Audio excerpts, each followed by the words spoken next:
Amis, tabac à tous. Toujours le gardien de la tradition de 108, le guide spirituel d'Ayana. Il y a une personne qui m'a posé la question à niveau de savoir, maître, quels sont les esprits qui sont possédés par la sirène des eaux et le serpent des eaux? Vous devez comprendre que il y a certains signes qui sont nés avec la sirène. C'est en eux. C'est ancré en eux. La divinité dedans, c'est ancré en eux. Quand nous prenons le signe du scorpion,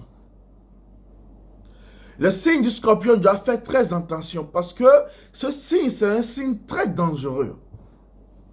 Parmi tous les signes de l'eau, je vais citer tout d'abord les signes qui sont souvent ou bien généralement possédés par les esprits des eaux et par les esprits de l'air, communément appelé l'esprit de dents, le serpent.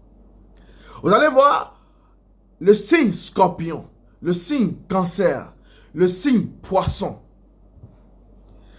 Ce sont ces trois signes-là qui sont habilités à travailler beaucoup avec les énergies de l'eau.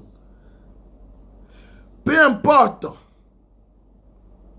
le jour où tu es né poisson, scorpion, cancer, tu dois louer les anges de l'eau, les divinités de l'eau, les énergies de l'eau. Sans ça, tu ne pourras jamais réussir. Même si tu réussis, tu as un bon emploi, tu as ton boulot, tu es bien rémunéré. Il y aura toujours un manque dans ta vie. Soit ce sont des manques financiers, soit c'est un manque sentimental, soit il y a quelque chose, un problème qui va se poser dans ta vie, qui sera ton grand souci majeur.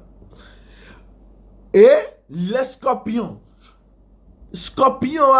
souvent ou généralement, ils sont dérangés par l'esprit d'Ensu et Adjakpa.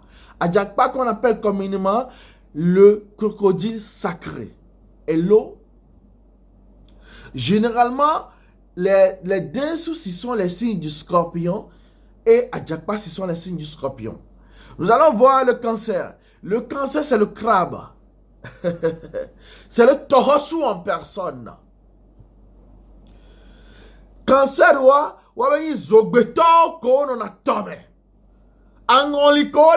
les ancêtres qui sont décédés dans l'eau, qui sont morts par pendaison dans l'eau, qui sont morts par noyade. Ils sont des esprits. Zogbeto, cancer. Que nous prenons le poisson. Oui. Mamio besron. Je viens.